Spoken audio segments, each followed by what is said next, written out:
So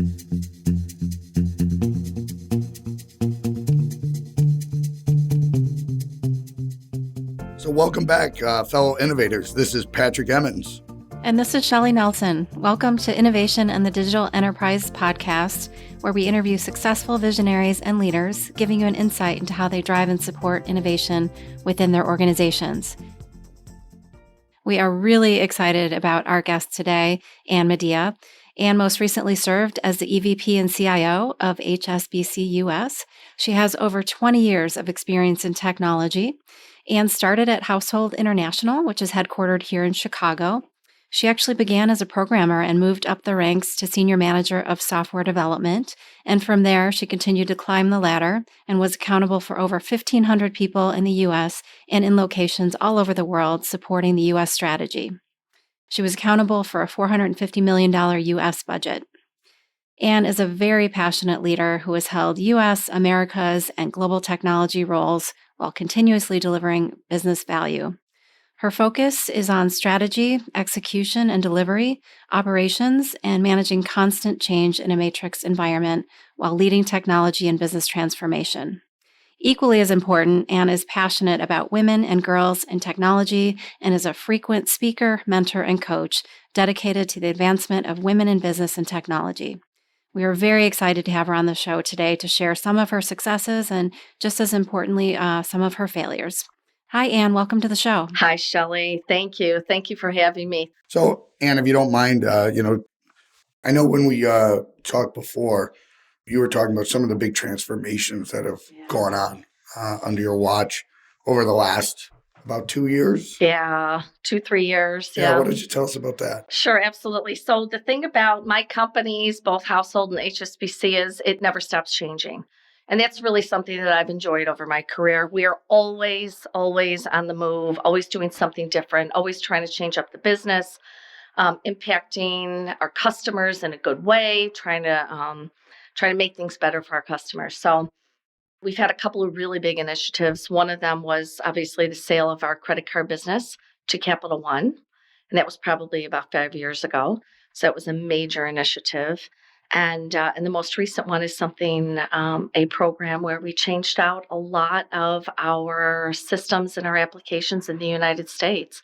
So everyone has the same issue that we have, which is we have a lot of legacy systems. And they make it difficult to innovate. And so what we tried to do was go with either group systems or packages and really simplify the landscape in the United States. And this particular program ended up being about a $400 million program. And it involved every line of business in the United States, every group across the United States. And it had been running for probably about 3.5 years. We had a leader that was in there that was running this on behalf of the United States, significant support from the global teams. But I was made the U.S. CIO in September 2016. And when I took over the role, I was told, if you look at it, the program's running very well, focus on other things. So, that's what I did. So I think if we look back on things that I would do differently, and anyone, right? So I've talked to friends who are in the exact same position in multiple different countries or different companies. You would look at it and say, we should really do a deep dive into this program. So I think once I did that, about 6 months into the role, really a deep dive. Let's take a look at the leadership team. What does that look like? And realize that we had some dates set and it was going to be difficult to meet those dates. And you start talking to the teams are a little demotivated. Everyone is kind of anxious across the globe. When is this going to deliver? The problem is when you've got a program that large, right, you're holding up other programs so that the business can continue to grow. You've got resources that are working on the projects. And you've got, the business wants to move forward. They want to develop, they want to innovate, but we still have this program going on that is taking up an enormous amount of time, not just on the technology side, but on the business side as well. So if we look at it, what was decided with a number of my peers and my bosses was I would double hat. So I would double head as both the US CIO, which was a big enough role to begin with, and I would take over as what we call the program director for this massive program that was going to change up the United States. So the first thing I did when I came in was we did a review of the project plan. And, this is something, anyone who gets into this position is going to do, right? So there's a number of steps that you're going to take when you get in. You're going to look at the project plan. Does the project plan support the date that this program is going to deliver? And it didn't. Then you look at the budget. What have we been spending? What have we been spending the money on? Do we have sufficient funding in order to get this program over the line? We didn't. Do we have the right people on this program? People are really committed, but being committed and knowledgeable and being able to deliver this and having this amazing attitude to get this program delivered probably wasn't there at the time either.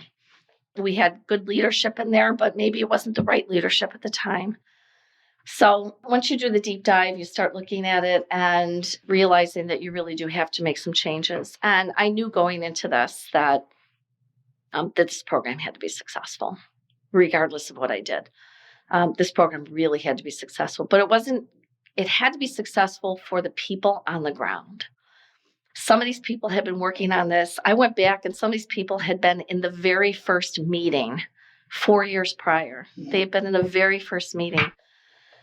And, they wanted to see this done. Some of the people wanted to retire. Some of the people wanted to do something different. But we had this major program going and, I did it for them, right? I did it for our CEO. I did it because I wanted to see them be successful. So we started digging in, and the first thing you do is you always want to look at the leadership team. Do we have the right leadership in place? We all know as leaders the people that are going to deliver for you, right? So you bring those people in, you put them in different positions, what we'll call a friend of mine said, your troops, right? The people that are going to come in and really deliver on your behalf because they want to see the team successful. They want to see the U.S. successful. And so, I made some swaps, right, in the leadership team, but I kept the people in who were very, very knowledgeable and very passionate, knowing it was going to take some time to turn them around because they had a relationship and a connection with the prior leader, right? They had that relationship, and I knew at one point they were going to turn around, but it was going to take some time. It did end up taking about 6 months to turn them around.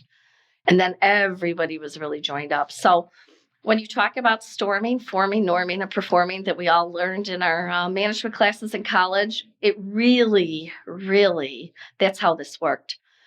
So there were some people that I didn't feel necessarily were part of the team or that were contributing, and we had to move them out. But some people came back and said, listen, I know I haven't been performing, but I will be performing. And so I took their word for it. I kept them on the team. And in most cases, that did work out. Wow. Yeah. So just from like a context standpoint, this being a $400 million transformation, how does it compare to like any other programs or projects that were running at the time? Yeah, we had, in parallel, we had to deliver for the business. So we couldn't stop the business from growing. I mean, this program was going to contribute to the business growing in the United States, but there were other projects that couldn't stop. So you've got people, part of the issue was that you have people aligned and have to deliver this program, but they're being pulled in all directions. Just come to this meeting. You've got the knowledge. We really need you in this meeting. I'll only take 30 minutes of your time. Oh, by the way, can you help to develop this? Can you help us think through this? So people were really being pulled in all directions. And, the problem is you still have to support that for the business. It's not like you can say, we're going to have a program. It originally was never going to take 4 years, right? But you still have to manage and balance with business priorities. And that was always the challenge. And I'm sure, but this was still a major undertaking. We were touching nearly every system that we owned. And, when you talk about legacy systems, they're complex. And the goal was to try and reduce at least 50% of those systems, which we did. And so then you can start the innovation and you can start making things easier. But, you also talk about skill sets, right? So we have people that in any large corporation, when you have these legacy systems, these people have skill sets that are not replaceable or that are very difficult to find, or know that A connects to B. And this is, this program was done to handle this specific action, right? So you've got all of that sort of built around it. So it's tough, but you still have to always enable the business is why we're in technology. We're in technology, not for ourselves, but to support the growth of the business. So, Anne, when we talked earlier, you mentioned building trust with the team, and that's really how you built the foundation. Can you share with us how you did that? Absolutely. That was probably, listen, if you're going to be successful and you're going to be CIO or you're going to be a program director, number one thing is you have to gain trust of your team or it's never going to work. They'll do the work, but they're not going to really give it their all. They're not going to really be passionate about it. So I did a couple of things. So the first thing I did is I made a direct decision that I was not going to sit in an office and be, by myself. I needed to be on the floor with the team. So we spent a lot of time in Buffalo, New York. If you haven't been to Buffalo, great restaurants, great chefs, highly recommend it. A lot of time in Buffalo because that's really where our core banking team is. So I had a lot of people flying in. I required that people were in Buffalo, and it was great. It was a lot of camaraderie. But I did make the decision I wasn't going to sit in an office. And the conscious decision is I would sit on the floor every day with a different team. So I would sit with the finance team. I would sit with the core banking team and start having conversations. And initially, of course, you've got your CIO sitting next to you and people think, oh my God, and they're not going to speak and they're going to act differently. But I'll tell you, we really built those connections. And when people start, good morning, they want to see you, you're starting to make traction. And they'll tell you things. They'll say, listen, I've got an issue here. And that's really your role is to handle that, right? Is escalation. How can I help the teams? If they bring a problem to you, how do you support them, right? It's all the escalation to keep the program moving. And I had people that, were tough to bring around, right? But I knew I was successful in building that trust when, I had somebody pull me in a room and say, listen, here's the issue, and draw on the board. And we stayed there for probably hour and a half. And we walked through, here's the issue. Here's how I think we can resolve it. You'd say to people, okay, that's great. Go back and give me a couple of options and we'll walk through them. But when you're a leader, you have to sit down and you have to listen. If there's mistakes being made, people have to trust that they can tell you something and that you're not going to, Fire them. Fire them. Right. Right?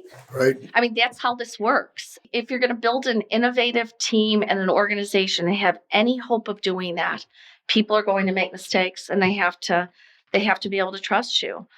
It's building, Shelli, you and I have talked about this. It's building a safe environment for your teams. That is the only way that you're going to be successful. And talking to the teams all the time. Good morning. How are things going? A lot of it is when I came in, there was definitely a lack of communication. So the prior program director, was good, right? Just had a very different leadership style. And I'm big on communication, right? I love town halls. I love talking to people. I think that's how you get things done. People weren't necessarily given the information they needed, the big picture, because the big picture gives you, nobody wants to work in a silo and say, code this program. Do this. You don't need to know why we're doing this. We implemented a whole communications plan. So we had the town halls. I am all about transparency. People have to know what's going on. So we had town halls. We had a theme, a marathon. So there were a lot of runners. So we'd say, okay, starting gate, here we are. And that last meeting, I remember when we had the marathon, we're crossing the finish line. We're running up the hill. We're going. Newsletters, anything that we could do to communicate.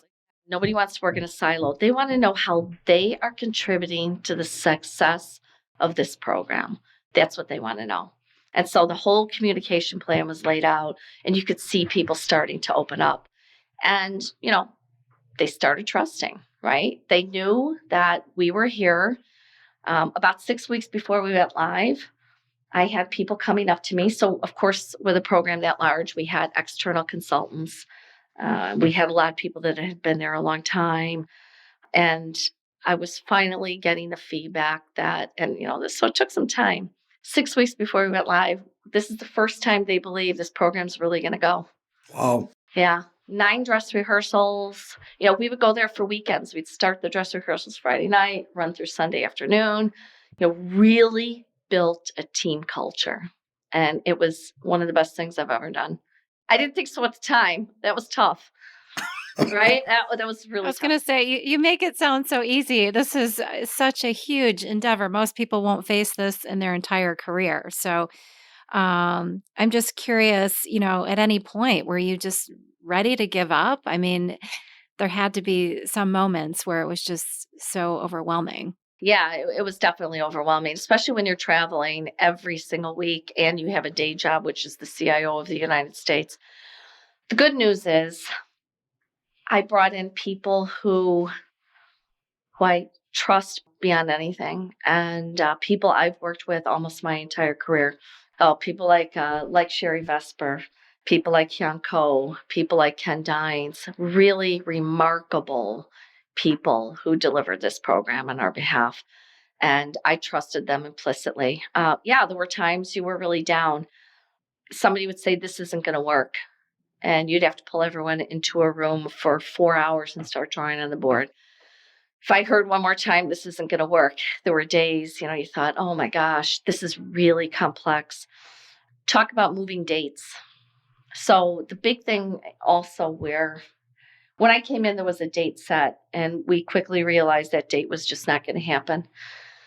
The big thing was we made the conscious decision to not set a date. And we told the people on the global team and the business leadership to basically back off. Give us time. We need to do our own evaluation. We'll get back to you in 2 weeks. And that was huge for the team, because the team, every time they would come back, they would say, a new date would get set. And the team would say, well, I didn't even have input into that. And I'm heading up core banking. Right.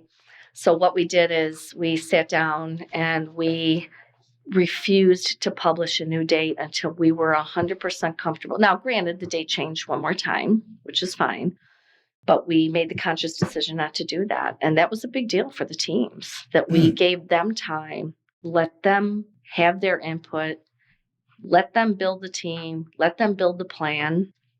And that's how we did it. So talk about building trust. And yeah, it was really, if I look back on it, it was a really tough time, and keeping people motivated through that, it was really tough. I mean, there were people who gave up their families, right, to get this program done because they were completely bought in. Those are the type of people I work with.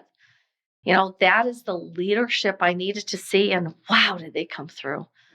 I mean, from the programmers all the way up to people in charge of infrastructure, people in charge of, the project management, they all just really came through. And because they're leaders. And people have to see the leaders have a smile on their face, regardless of how, in some cases, desperate you are, because you know what's going to happen if this thing isn't delivered. You're going to let a lot of people down. Right. And you're going to let those people down. When I said in the beginning, the big reason I was doing this is because these people needed to see their hard work and to see this program deliver. They needed to see it. And that's exactly what happened. And the smiles on their faces. I remember when we went live, and then I have to talk about the success. When we went live, I went around and I shook every single person's hand on the floor. There were hundreds of people there from all over the globe. That implementation weekend, hundreds of people. I shook everyone's hand, thanked everybody. I said, no matter what happens, we did the best. We had 9 dress rehearsals, full dress rehearsals. When we encounter issues, because we will encounter issues, this will not be smooth. When we encounter issues, we'll deal with them. And I look back on some of the support I received, and from some of the people, some of my bosses, right? And the leadership they provided to me. They were always available. Saturday morning, Sunday night, whenever, they were on a plane. I'll call you as soon as I land. The support I received from them too was really, always a smile on your face. You're going to do this. And that's exactly what I saw. That's what my team needed to see. It was amazing. Yeah, very few people are going to do a program this size. And that's what we said. We had this amazing party. But the big thing is we did have success. 6 weeks before we went live, a bank in the UK tried to do the exact same program that we did and failed, really failed. So nearly all the C-suite was let go. Oh, wow. Yeah. So we had some friends and we tried to find out what would they have done differently, right? So we're on this really tight deadline. What would they have done differently? And so we made some changes based on that, but we knew we had to go. And we balanced the bank in the first day. No one balances the bank in the first day on a project this size. We processed payments. The numbers are staggering, not a blip. So the goal, one of the big goals, was to not be in the newspaper. We were not in the newspaper. So everything went. So, you start seeing it's Sunday night. Jobs are going to start running. It's Monday. Okay. Things look okay. It's Tuesday. All right. Things look okay. You start seeing some of the successes. And of course, then you hit, your daily balancing, your weekly balancing, your monthly balancing, quarterly balancing. Now, yes, of course, we had issues. No one runs a program this size and doesn't have issues, right? But they weren't customer impacting for the most part, right? So you look at it and you've got your priority list because you're always going to have to de-scope on programs this size, right? So you've got your list of priorities, you get it funded, and you move forward. So that took, probably to settle things down 6 months to a year. And it's just, it really is a highlight of my career, but it's really a highlight of my team's career. There's a number of people that retired at the end, and wow, they could go out with a smile on their face. Of course, we celebrated huge parties, right, in multiple cities. So it was a big deal. That's nice. Yeah, as you're saying, balancing the books on the first day, I struggle with doing that, even like running like a TCBY. Yeah. Right? So I don't know what happened. I was always at 14 cents. I don't know what happened at 14 cents. That's great.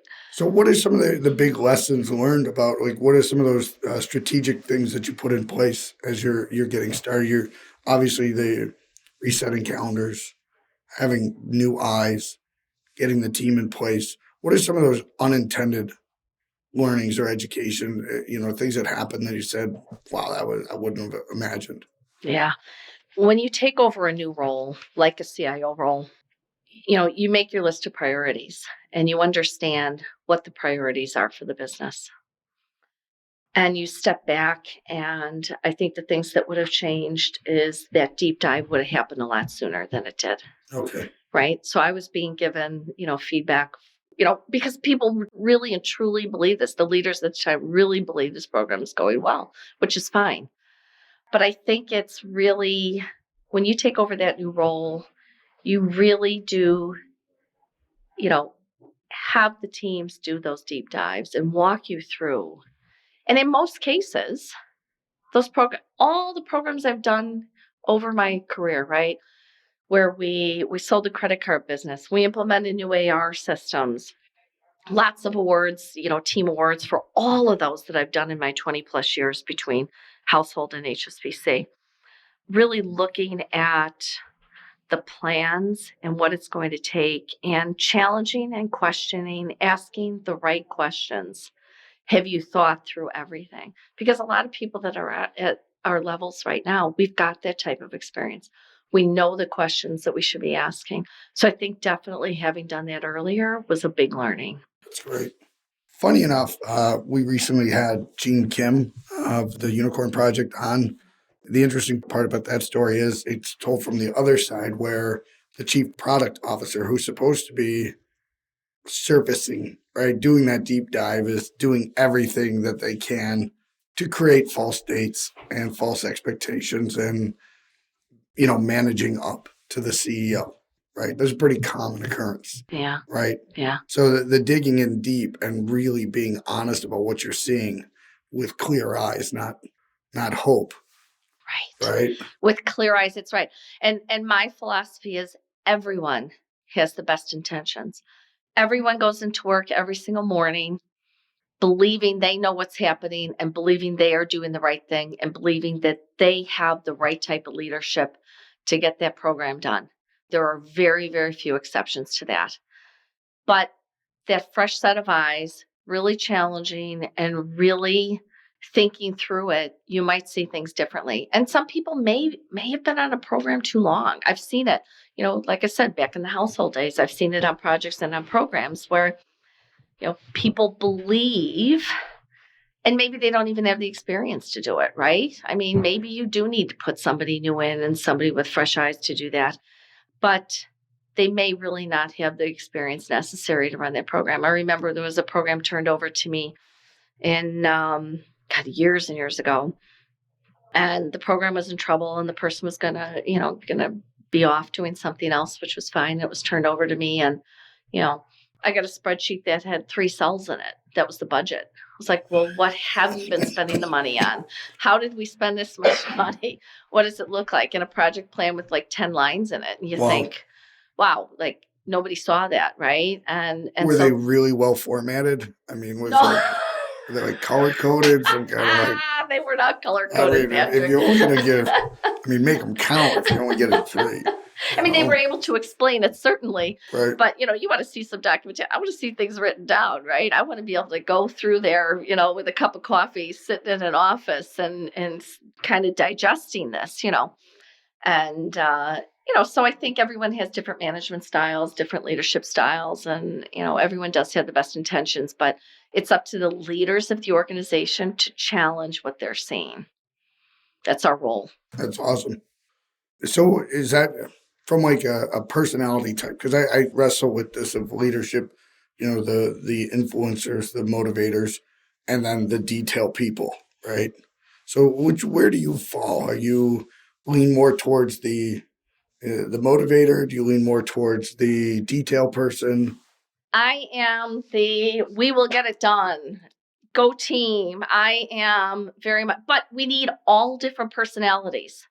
On a team, we need all different personalities. It's so funny because people will say, the innovators, and I've got people coming in, we were doing hackathons and I've got people coming in and, so excited. Look what we're doing.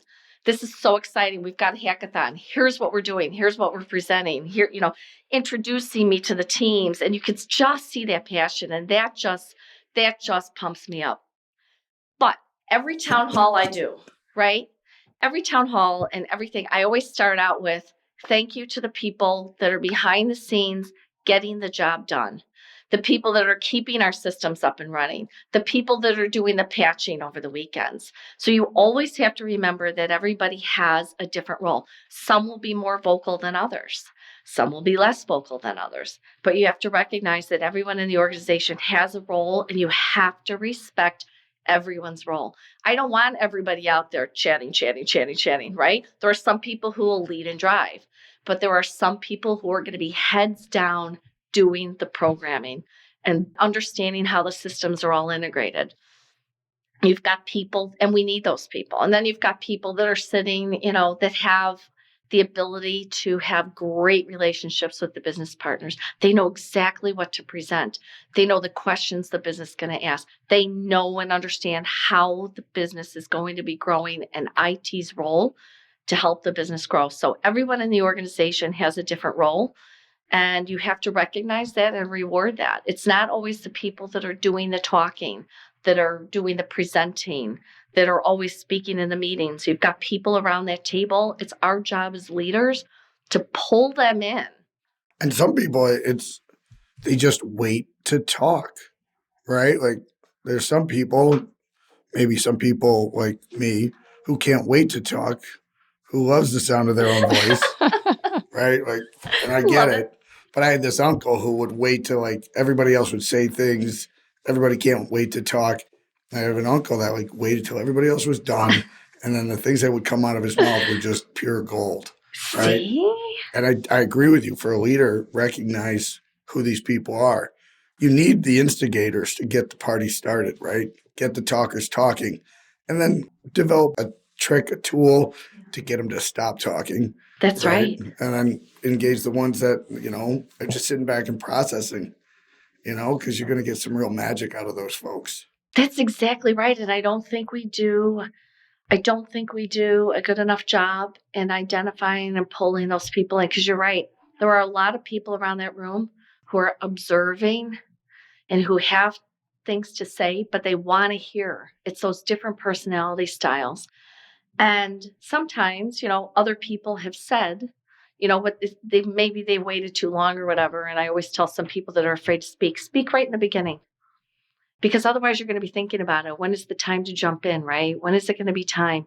Speak right up in the beginning, and that'll give you the courage and the bravery to be able to, get your thoughts and your points across, because you're really smart and you're really important to this team, right? Yeah.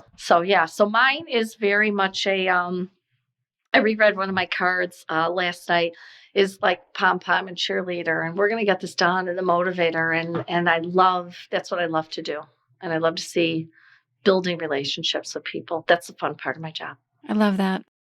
I think that's really good advice for our listeners, Anne. And I'm just curious, you've inspired so many women and girls in technology. I'm curious, who inspired you? And second question, what kind of drove you to your professional decisions?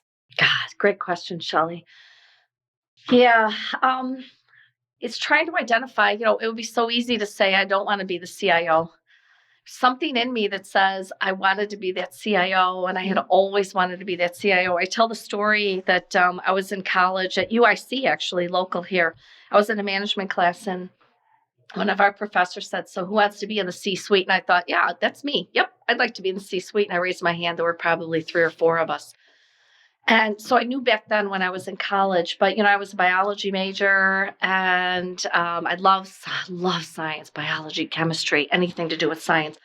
And my dad, who was actually in this field, he worked downtown Chicago for many years, said, why don't you take a programming class? And I took a programming class, and it wasn't the cool stuff that we have today, right? It was a lot of Do you remember what it was? Yeah, well, it was like programming. It was like Pascal and BASIC and PL1 and RPG and COBOL and all that good stuff, although there are a lot of COBOL programmers still today. I learned on Pascal, and it was fantastic. I love it. That's great. So, learning. So you didn't miss much up at St. Norbert College, because that's what you I told him I wanted to go to St. Norbert's. It's so funny, but I was very that lucky. doesn't happen often. It's not a usual occurrence. Well, I was really lucky to graduate from UIC. So, so there were a lot of leaders along the way. I have a lot of mentors, and I have a lot of coaches, because I think it's really important, really senior people in the organization.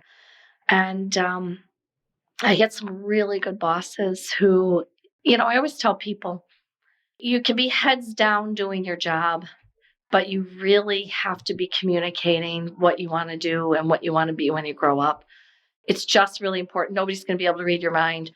And I always, always made it a point to my boss, any boss that I had, I want to do more. I want to do more. So I'd volunteer for a lot of things, build my network. I was always volunteering to do things on top of my day job. And people that inspire me are women that are changing the world, right? So Reshman, Girls Who Code. We brought in Girls Who Code for the first time. HSBC, I was the executive sponsor. One of the highlights of my career.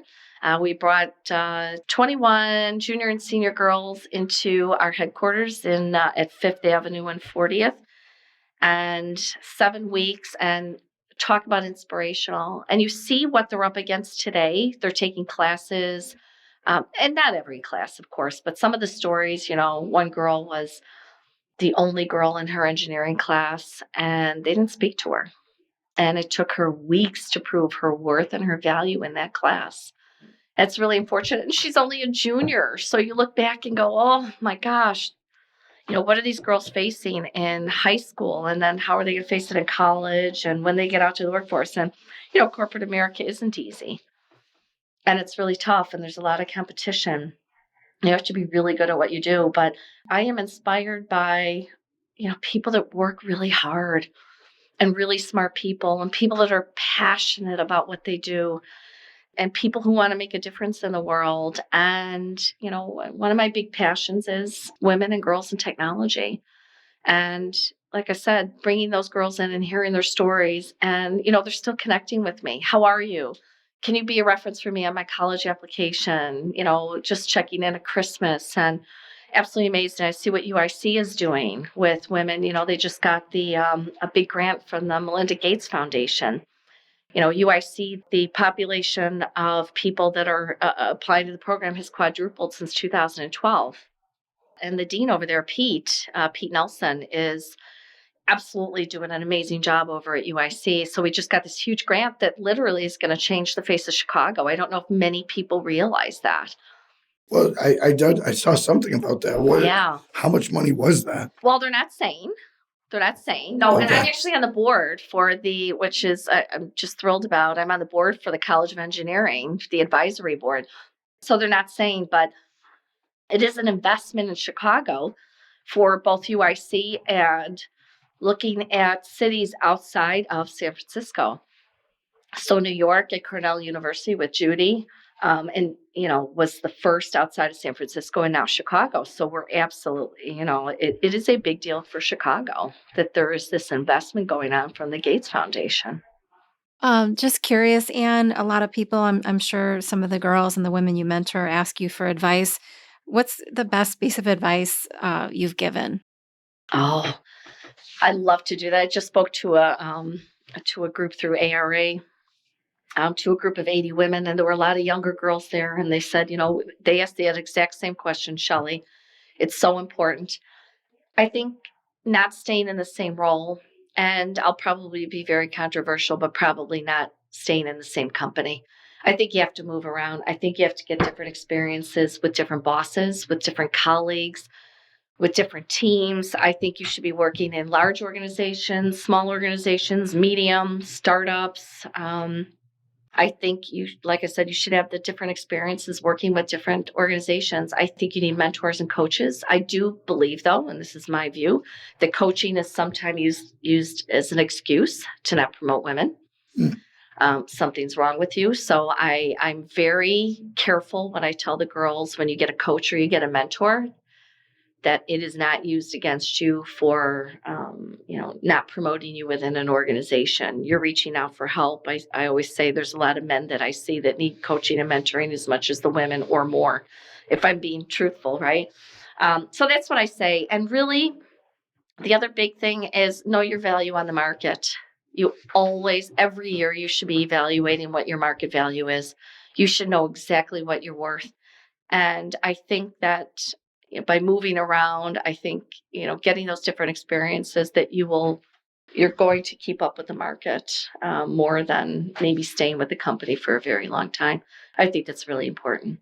I don't think I disagree with anything you're saying, especially the moving around and knowing what you're worth, right? That's right. And my experience in having run companies for the last 20 years, squeaky wheel gets the oil. That's exactly right, Patrick. So now, and the thing is, there's more parity than ever before in like what people know, because salary.com, there's just so many places you can find that out, right?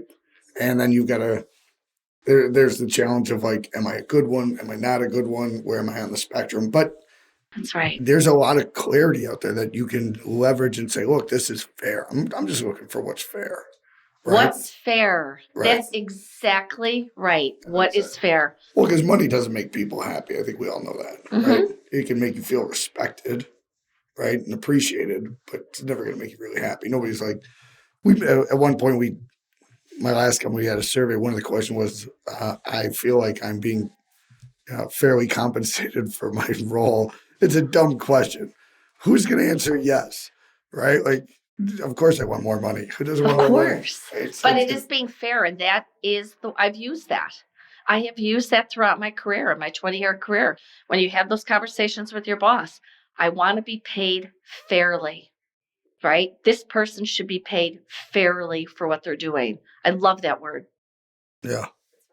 It's very interesting. So what are some of the recommendations? Because I think, one of the things I always find interesting is, when you get to a certain age and you're more focused on having an impact than making money or advancement, or like when you get to the CIO level, it's like, all right, where am I going from here? Right? Like, do I want to be CEO? It's a whole nother wrinkle right there. But Right. the thought being is creating some awareness for younger people that, like, if you reach out for help, folks like us will respond. We will take time, right? Well, what are some of those things? Because I think there's a difference between the serious and the unserious, right? Like when people reach out, Yeah. if somebody reaches out to you, what would be some of your advice to them? You mentioned be active in like figuring out what you want to be when you grow up. And I'm sure you and I will figure that out someday too. We will. Right.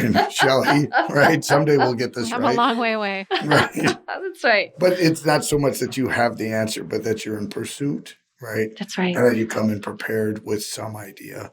Right. That's right. So are there other things like when people reach out to you for help that you'd say, hey, you know what? Pre-process some of this stuff. Show up prepared, right? Have some answers to some of these really important questions. That's right. It's a third of what I'm doing right now is helping people. So I've got a lot of people reaching out saying either I'm in transition or I'm trying to figure out what I want to do next. You're absolutely right. When you reach that CIO position, well, I'm still looking for a CIO, or COO, but people are still trying to figure out what they want to do. And I think some of the advice I'm giving them is really, it's so cliche, but it's so important. You got to network. Most people are going to get their roles through networking. I heard about this. I can vouch for this person. So the issue, though, is that not everybody's comfortable networking.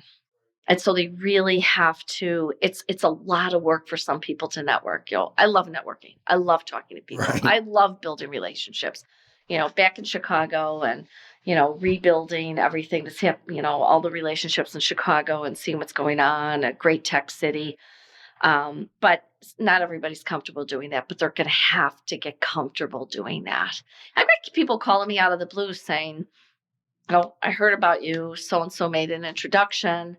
Do you have 15 minutes? So what I do when I meet with people, I'm meeting a couple of people even this week, think through what you're looking for. If you don't have clarity, spend the time, go to I love sitting in a Starbucks or a coffee shop somewhere, right?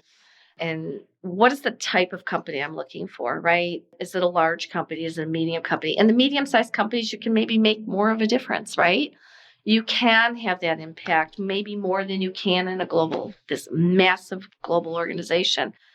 So think through, what are the cities you want to be working in? Do you want to be a programmer? Do you want to be in a different type of position? So really thinking through and giving yourself time. It's the same thing when you do your year-end review, right? Really thinking through, what did I accomplish? What did I do? What am I going to do differently next year? So it's really getting to know yourself and what makes you tick. What is going to want to make you wake up in the morning and say, I can't wait to get to the office and make a difference. Life is too short to do anything less than that, right? So it's really trying to understand what is important to you and then going for it. Joining organizations. We have a lot of great organizations here in Chicago, right? We do. A lot of communities. A lot of communities of people. And the more I talk to people, the more so-and-so knows this person, so-and-so knows this person. Yeah, it is a really great community of people that want to help, that are here to help people. And all people have to do is reach out. I agree. I think that's really great advice. And you hear it all the time. Chicago's a small town. I think there's a handful of people like Shelli, who really do know exactly how small this town is. I am so lucky to have gotten to know Shelli. Shelli, I don't know how long you and I have been friends, but I feel so blessed to know Shelli and to have gotten to know Shelli. She is a networker like no one I have ever met. That's right. You're being too kind. I hope I can live up to those words. It is true. But when you have a connector like Shelli and how much she has her fingers on so many things, and like she knows so many people, and she's put goodwill into so many other people's bank accounts, right? Yes. And so it's, those people are out there, right? Yeah. And you need to find them. And Shelli is one of them. Shelli, you are absolutely amazing. We're very, very lucky to have gotten to know you. Oh, thanks, Ann. Well, Ann, I really appreciate you coming in today. This is a great story. I really wish you good luck Thank you. What happens next. Thank you, Patrick. Thank you, Shelli. Obviously, I'm excited Thank to hear you. more about what's going on at UIC with the Gates Foundation. What a great story. Yeah. I mean, we all know that this is a great hotbed for technology talent, and that sounds like it's just going to put like a rocket ship on it. So it is. Chicago has always been a tech town, but this is just, between the grants that UIC got and the investment that this foundation is making in the city of Chicago. I am so excited, and I'm excited to be on the board of UIC and, help to influence and, really, really good things for Chicago. Yeah. And the Gateses, I mean, they don't lose. They do not lose. They play to win. They really do. Right? I agree. You put that much money and brains behind something, That's right. It's amazing.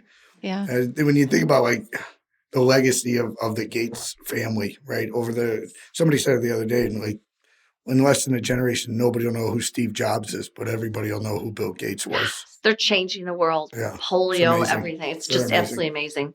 I agree. Awesome. Well, thank you so much for coming on, and love to have you back on maybe later this year. Absolutely. Hear how things are going. And so thank you very much. Thank you, Patrick. Thank you, Shelli. It's been an honor, and really enjoyed this. Thank you, Ann. Awesome. We also wanted to thank you, our listeners. We really appreciate everyone taking the time to tune in and listen to Ann's amazing story and get some ideas about how to create structure, build a team, build trust. And if you'd like to receive new episodes as they're published, you can subscribe by visiting our website at dragonspears.com/podcast or find us on iTunes, Spotify, or wherever you get your podcasts. This episode was sponsored by Dragon Spears and produced by Dante32.